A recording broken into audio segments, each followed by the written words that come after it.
د خیال انځور. د خیال انځور یا د خپرونه د شاعرانو، لیکوالانو او ادیبانو په اړه ځانګړې شوې ده. په دې خپرونه کې د شاعرانو ژوند ته کتنه او خپل شعري فلسفي انځور وړاندې کوي. وای زکه خو مې زړه له غمه ډک له اضطراب دی، زکه خو مې زړه له غمه ډک له اضطراب دی، خوی دې د اغزیو دی او رنګ دې د ګلاب دی. تا ودا شزنا وخت واد کېږم، یو ماتم کوم نو پست واد کېږم.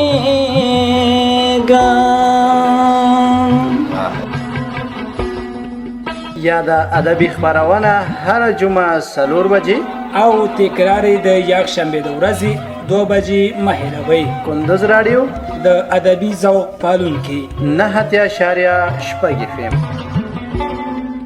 د خیال انځور. د خیال انځور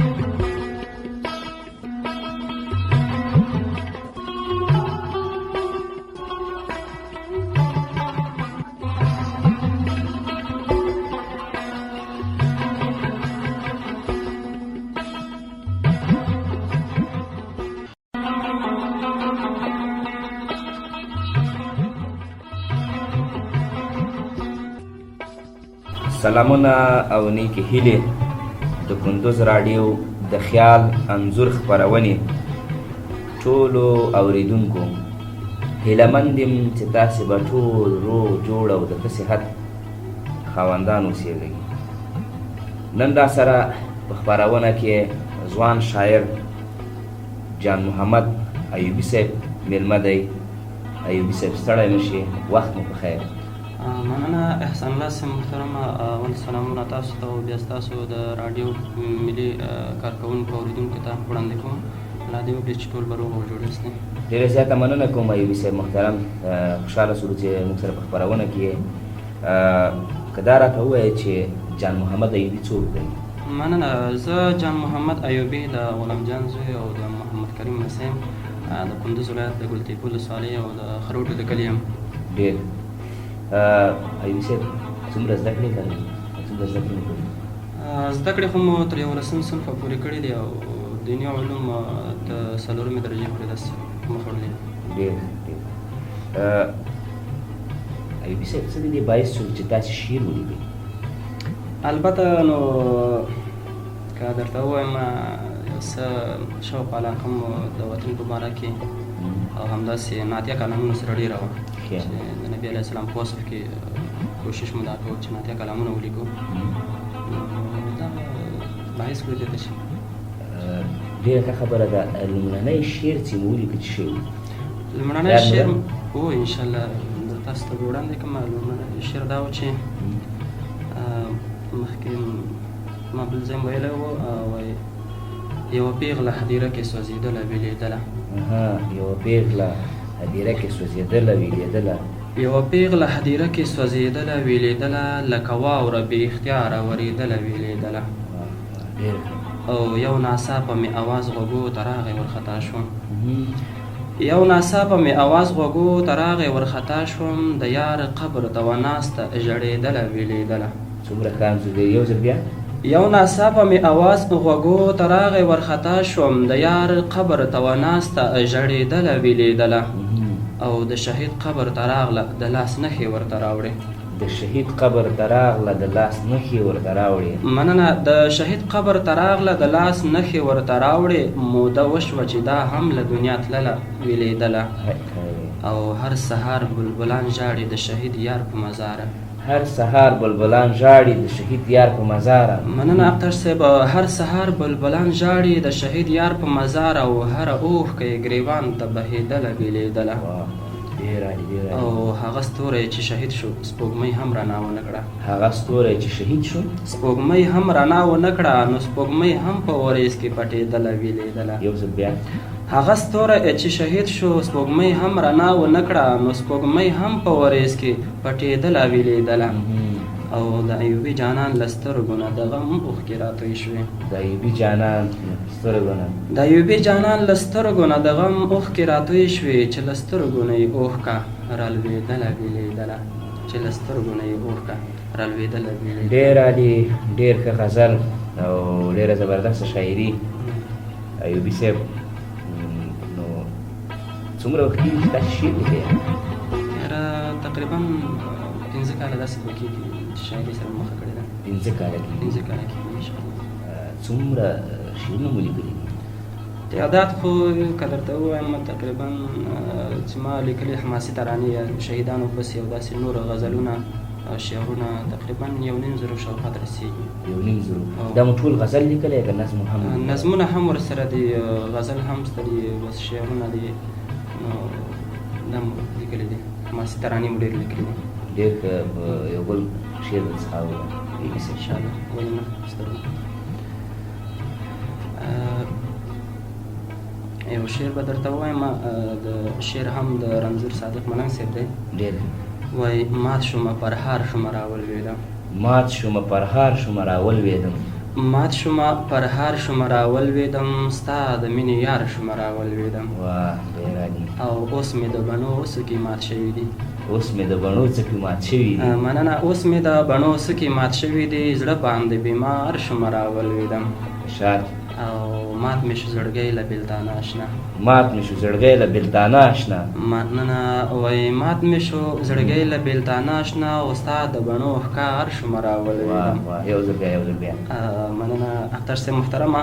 وایي مات شومه زړګی، مات مې شو زړګی له بېلتانه اشنا، او ستا د بڼو ښکار شومه راولوېدم، او ستا مینې جانانه لیونی کړمه. ستا مینې جانانه لیونی کړمه. مننه. ستا مینې جانانه لیونی کړمه، او ستا عشق کې خمار شومه راولوېدم. او بیا مې په زړګي د غم دوره راغله. بیا مې په زړګي د غم دوره راغله. مننه. بیا مې په زړګي د غم دوره راغله، بیل چې له نګار شومه راولوېدم. او ما خو جدایي لیدلې نه وه هېڅ. ما خو جدایي لیدلې نه وه هېڅ. مننه. ما خو جدایي لیدلې نه وه هېڅ، او تا نه بیل بله هر شومه راولوېدم. او ما رنځور صادق ملنګ اوس وګوره. ما رنځور صادق ملنګ اوس وګوره. مننه. ما رنځور صادق ملنګ اوس وګوره، زه چې ستا ریبار شومه راولوېدم. زه چې ستا ریبار شومه راولوېدم. ډېر ښه، ډېر ښه. ډېره ښه شاعري کړې ده ملنګ صاحب. واقعا د شعر تخیل ډېر لوړ دی. ایوبي صاحب داسې لکه مخکې چې موږ تاسې یادونه وکړله، یعنې دغه وطن ناخوالې او درد دا څه چې تاسې یادونه وکړه که نه، یعنې یو شاعر کوم وخت کولی شي چې شعر ولیکي، یعنې په کوم مثلا خفه یي، خوشحاله یي، تاسې باندې دغه د الهام خاطرې څه وخت راغلي دي چې مثلا تاسې شعر لیکلی ده، په کوم وخت باندې تاسې هغه د شعر تاثر ډېر وي که داسې اورېدونکو ته ووایي؟ مننه اختر صاحب محترمه. دا خو موږ تاسو ته بهتره معلومه ده چې شعر په 2 حالاتو کې ډېر خوندور راځي. یو چې د خفګان حالت وي، کله کله د ملګرو بېلتون وي، کله کله د هېواد داسې یو درد وي، او یا داسې نور کومې خاطرې ترخې خاطرې وي، نو خامخا شعر یو څه دردمن هم راځي پکې. او کله د خوشحالۍ په وخت کې ډېر خوندور شعر راځي چې یو خوشحالي در باندې راشي، یو کوم ارمان دې سر ته ورسېږي، نو په دې حالت کې شعر چې کله لیکي، یعنې په 2 حالاتو کې کېدلی شي یو شاعر شعر ولیکي. بلکل. او ځینې شاعران دي ایوبي صاحب ډېر غزلې لیکي په یو ورځ کې. یو ملګري ما ته کیسه وکړله چې زه په یو ورځ کې 15 غزل هم لیکم. یعنې دا تاسې باندې دا کار شوی دی؟ تاسې دا 15 غزله یا 4 غزله لیکلي دي یا داسې کړي دي چې کوم ولیکلي دي بیا پرې باندې فکر کړی ده چې هغه ته صحیح الفاظ وکارول؟ بالکل داسې وخت هم راغلی دی چې موږ په کومه شپه کې چې طبیعت راستی ورسره نو شعرونه مو ډېر لیکلي دي، یعنې تقریبا پنځه شپږو ته موږ هم داسې رسولي دي. خو بیا د کره کتنې لپاره ملګري درلودل چې شعر به مو ولیکو، بیا به ملګري ته ولیکي چې د دې غلطي وګوره، موږ به بل باندې مصروفه شولو، نو کوشش به هم کوو چې بل غزل پسې ولیکو یا شعر پسې ولیکو. تر اوسه کوم شاعران دي چې تاسې مطالعه کوئ؟ کله چې زه په اووم ټولګي کې یا په اتم ټولګي کې سکول کې مې درس ویلی نو د رحمان بابا شعرونه به ډېر خوند راکوه، ځکه هغه ټول د فن نه ډک ول. او د هغه هر شعر شعرونه چې تصوفي دي که نه؟ بالکل صوفیانه شعرونه. نو ډېر کوشش مې د هغه په شعرونو کې کوه. بیا د خوشحال خان خټک صاحب باید چې کله به زموږ پښتو کتابونو کې راتلل نو اکثره وخت به چې زه صنف کې ناست وم او استاد به راغی بیا به راته غږ وکړه چې جان محمده ته پلانکی شعر راته ترنم کړه، زما ترنم به یې ډېر خوښاوه. بیا به اول مخکې له کتاب نه موږ ترنم کوو، بیا هغې نه وروسته درس ویلی. یعنې تاسې د شعر تاثر د رحمان بابا او د خوشحال بابا له شاعرۍ نه؟ خوشحال بابا او رحمان بابا واقعا هغه خلک دي چې هغه پښتو ادب ته دومره کار کړی دی چې تر اوسه یو شاعر نه دی توانېدلی چې د هغوی په هغه لاره باندې هم لاړ شي. یعنې رحمان بابا د تصوف په شاعرۍ کې دومره مخکې تللی دی چې تر اوسه پورې ما چې کوم شاعران مطالعه کړي دي د رحمان بابا د تصوف په هغه لاره هم ډېر کم تللي دي. او خوشحال بابا خو پښتو ته هغه د شاعرۍ هغه کوم ښایسته الفاظ چې هغه وکارول. نو ډېر خوشحاله شولو. یو بل غزل که راته ووایه ایوبي صاحب.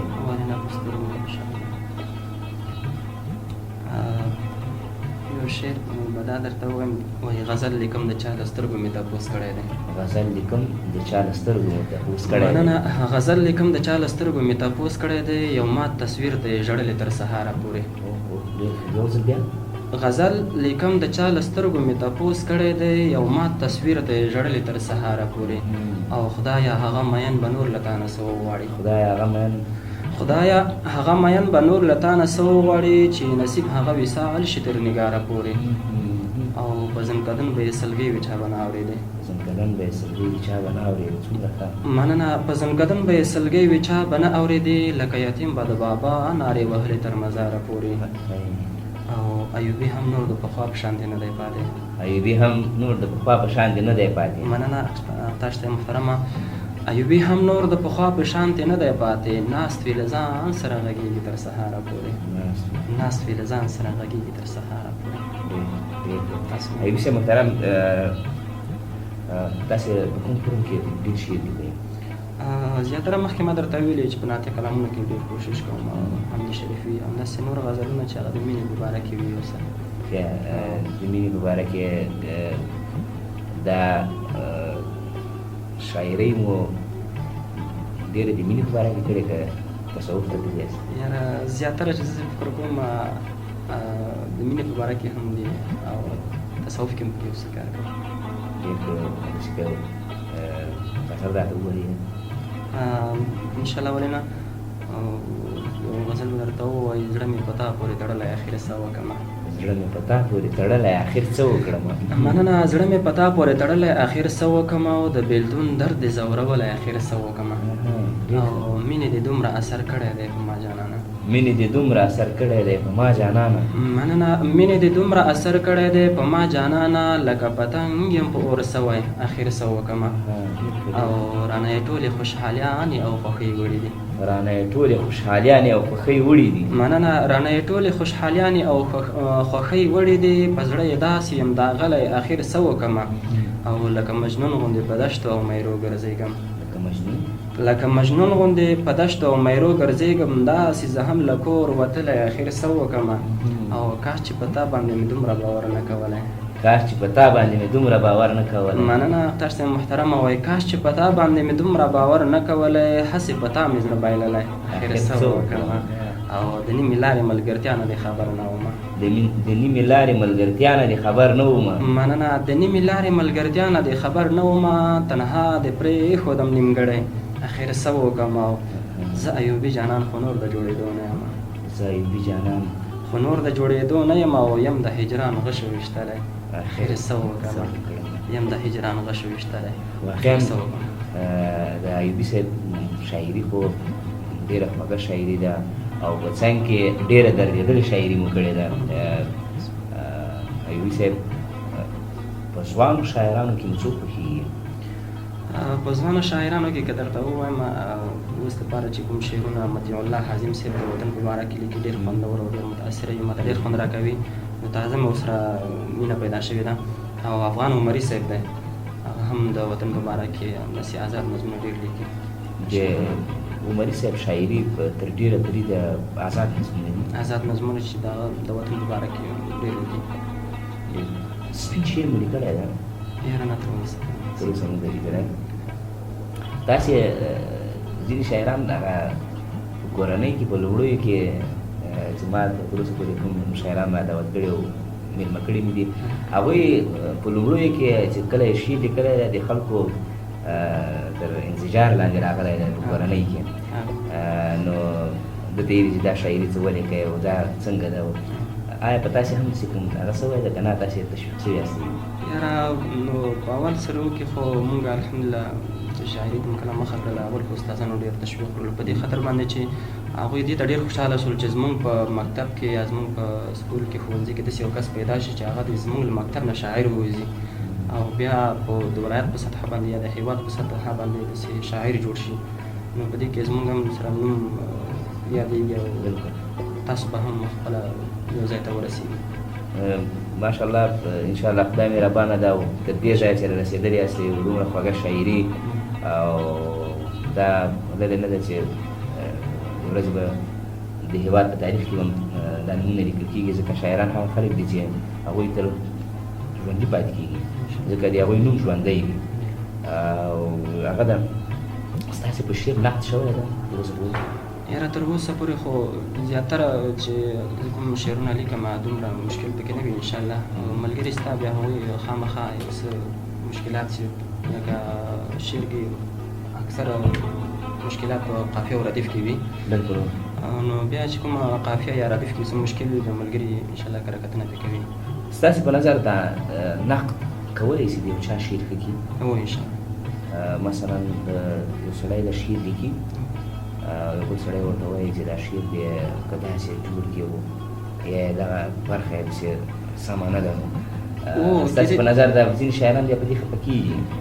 نه خفه کېږي هغه کسان چې هغه ځان یو څه بولي خو انسان لکه الله تعالی په قرآن کې هم فرمایي چې انسان ضعیفه دی که نه نو شعر کې خامخا یو څه که یو سړی ډېر ووایي چې ما شعر کې مشکل نشته ده چې یو بل څوک نظر پرې واچوي موضوع به یو انتخاب کړي خو دی به بلې موضوع ته هم پکې اوښتی بلکل نو دغه کې بیا څه مشکل وي چې هغه بیا خفه کېږي نو هغه داسې ده دغه څوک چې په شعر نقد کوي هغه حتما په شعر پوهېږي نو هر سړی په شعر نقد نشي کولی ایوبي صاحب که ترنم اورېدونکو ته ډالۍ کړه انشاءالله ولې نه ترنم به درته وړاندې کړو وطن په باره کې یو شعر دی مطیع الله حازم صاحب لیکلی دی په مینه اوري انشاءالله خدای دې وکړي چې د اورېدونکو د خوښې وړ وګرځي انشاءالله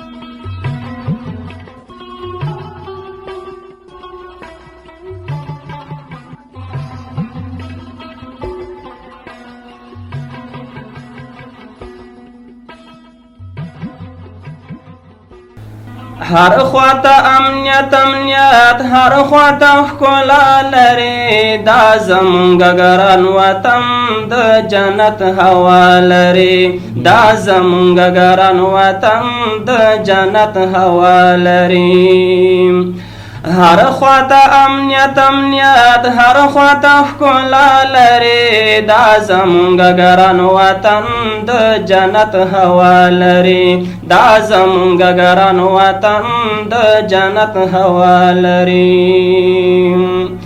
نشته د جنګو کیسې اوس هر خواته امن دی نشته د مرګو کیسې اوس هر خواته امن دی نشته د جنګو کیسې اوس هر خواته امن دی نشته د مرګو کیسې اوس هر خواته امن دی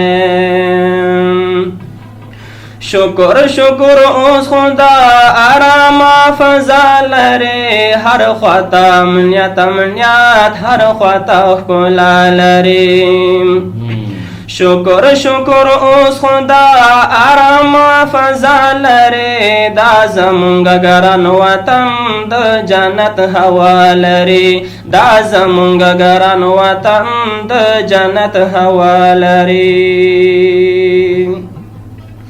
دا ښکلي مشران لري ښکلي دی وطن مو پرې دا ښکلي مشران لري ښکلی دا وطن مو پرې ښکلي امیران لري ښکلی دا وطن مو پرې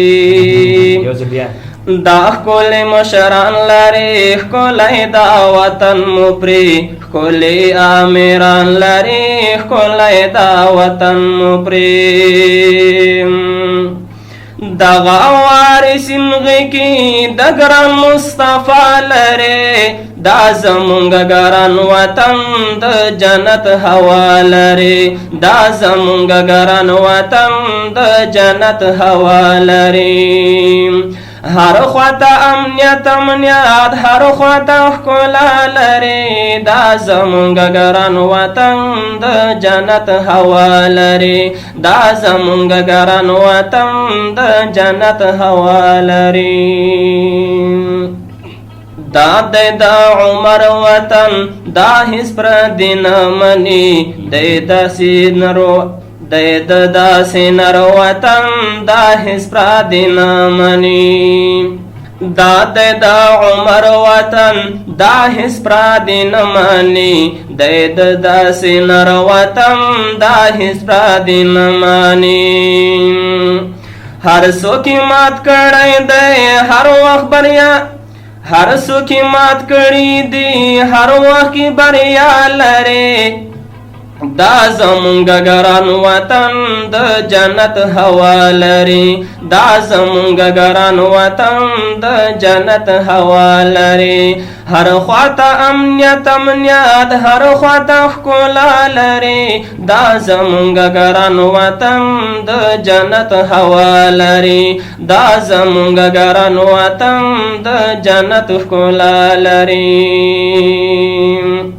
دا لري یعقوب سراج دا وطن ودان وطن دی اوس د طالب پر راج دا وطن ودان وطن دا لري یعقوب سراج دا وطن ودان وطن دی اوس د طالب پر راج دا وطن ودان وطن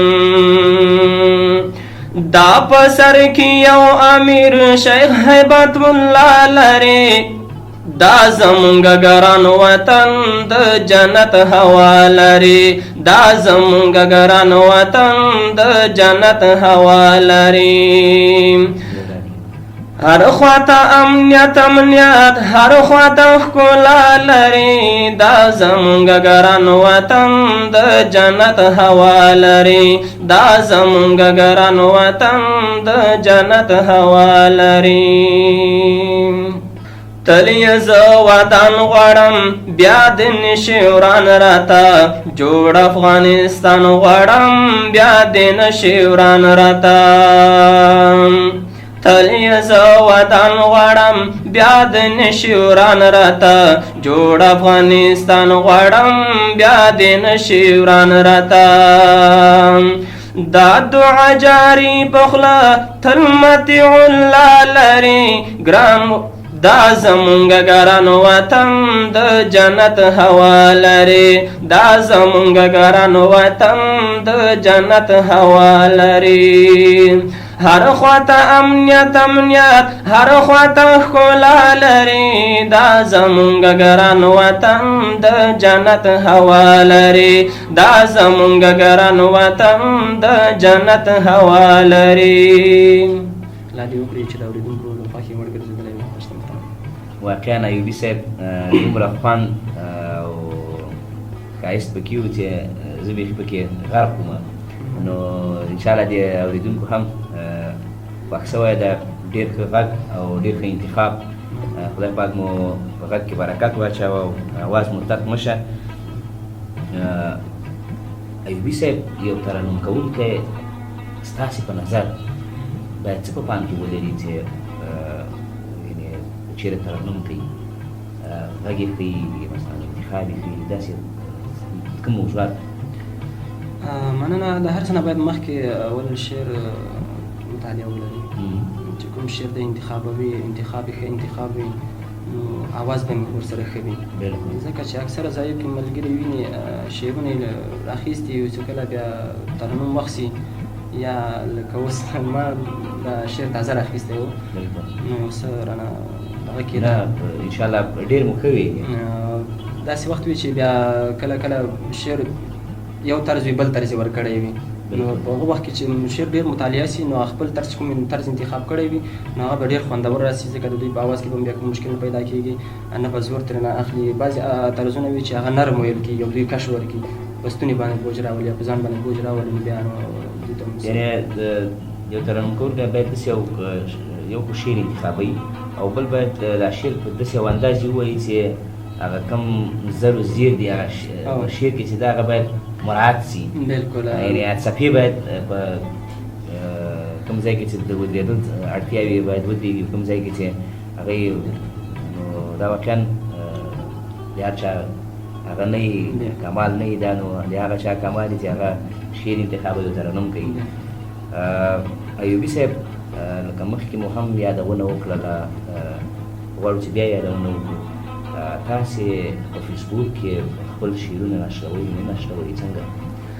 یاره تر اوسه خو فیسبوک ته لا نه یاستې وتلي ځکه د وظیفې کارونه د وظیفې کې څه مصروفه یو خو په وټساپ له طریقه ملګري شته دي چې ګروپونه لرو مجموعه ګروپونه دي په هغې کې نشرات کوو او ډېری ملګري موږ د وټساپ نه کار اخلو. مخکې تاسې یادونه وکړه چې تاسې نعتیه کلام ډېر لیکئ که نه؟ دی تاسې نعتیه کلام کوم ترنم کوونکي ویلي دي نه دي ویلي؟ هو نعتیه کلامونه مو لکه په پېښور کې چې د جناب محترم مولوي صاحب سراج الحق سراجي صاحب هم ویلي دي او په کندوز کې نعتخوانان ملګري شته دي لکه زبید الله محمدي صاحب دی او همداسې رحمت الله مخلص صاحب دی. ډېری نعتخوانان ملګري دي چې هغوی زموږ شعرونه نعتیه کلامونه وایي. که نعت شریف راته ووایه ولې نه سره یې چې وایو ځکه د جمعې ورځ ده. یو نعت شریف دی تازه مې لیکلی دی هغه تاسو ته وړاندې کوم. کلا بلړ شم مدینې منورې ته خدایه ما هم وروله د جانان ښکلې روضې ته خدایه ما هم وروله د جانان ښکلې روضې ته کلا بلړ شم مدینې منورې ته خدایه ما هم وروله د جانان ښکلې روضې ته خدایه ما هم وروله د جانان ښکلې روضې ته لاسی اوچتی مناری دی خدایه ما هم وروله د جانان ښکلې روضې ته لاسی اوچتی مناری دی خدایه ما هم وروله د جانان ښکلې روضې ته لورایه ښکاري شین ګمبد جلا کوي نه خدایه ما هم وروله د جانان ښکلې روضې ته کلا بلړ شم مدینې منورې ته خدایه ما هم وروله د جانان ښکلې روضې ته بابو سلام نئی قربان شم خدایه ما هم وروله د جانان ښکلې روضې ته باب السلام نئی قربان شم خدایما همور ولاد جانان ښکلې روضې ته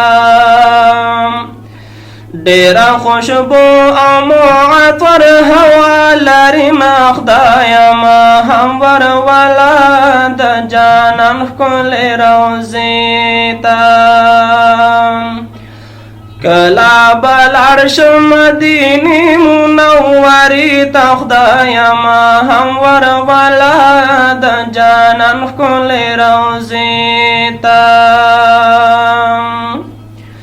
د مدینی لارو کوڅو کې خدایما همور ولاد جانان ښکلې روضې ته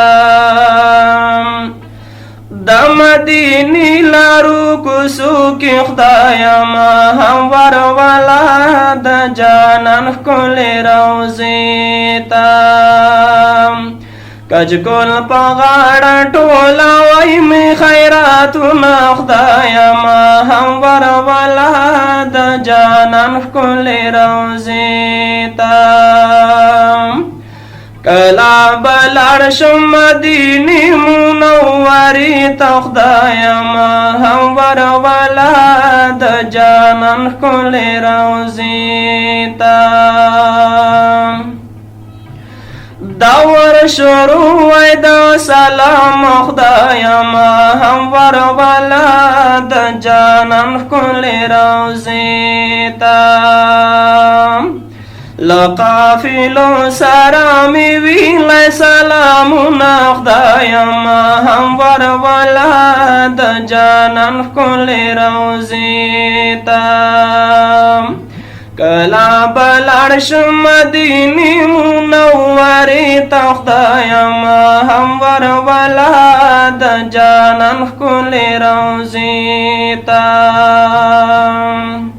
رب خادم می د روضې کړې خدایما همور ولاد جانان ښکلې روضې ته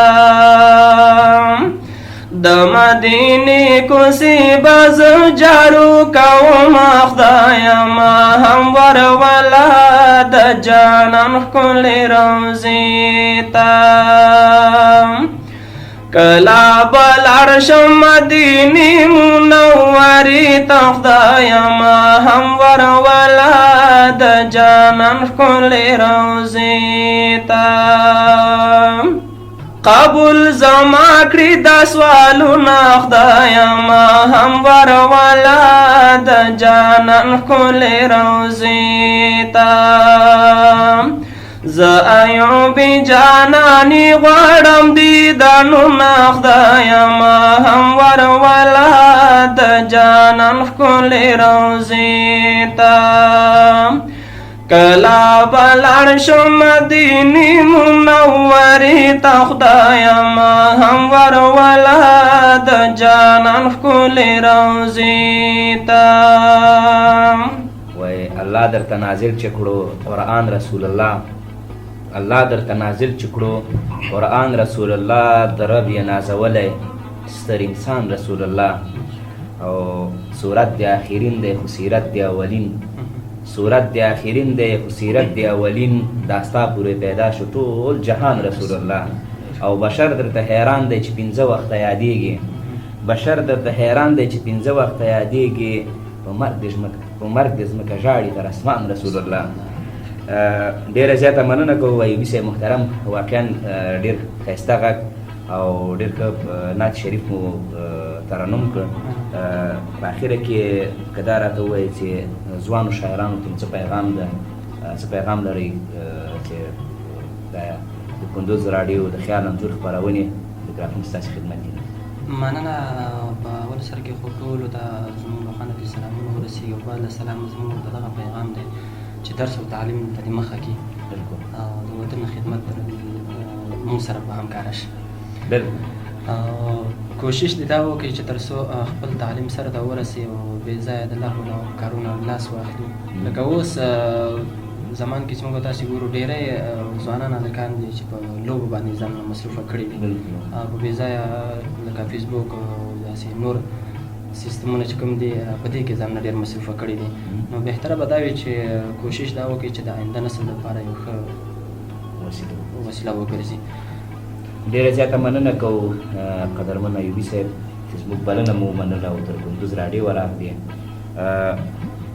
د خیال انځور خپرونې درنو اورېدونکو له تاسو څخه هم نړۍ مننه چې تر دې دمه له ما احسان الله اختاش محمد خیل سره مل وئ او خپرونه مو په مینه اورېدلې وي. تر بیا ښه وخت ښې چارې خدای په امان.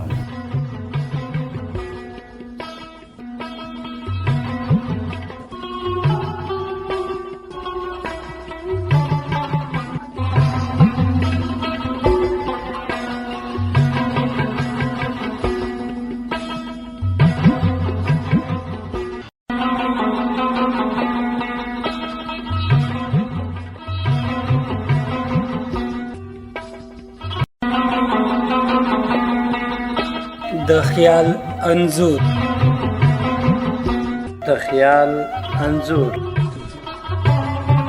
یا د خپرونه د شاعرانو، لیکوالانو او ادیبانو په پاره ځانګړې شوې ده.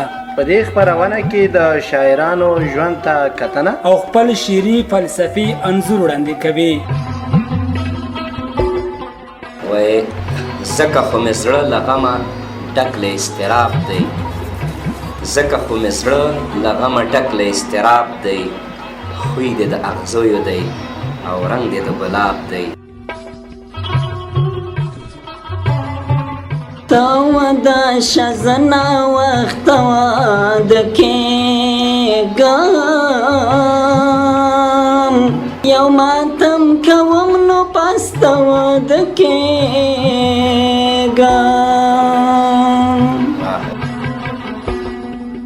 یا د ادبي خپرونه هر جمعه 4 بجې او تکرار د یکشنبې د ورځې 2 بجې مه هېروئ. کندوز راډیو د ادبي ذوق پالونکي 9.6 FM.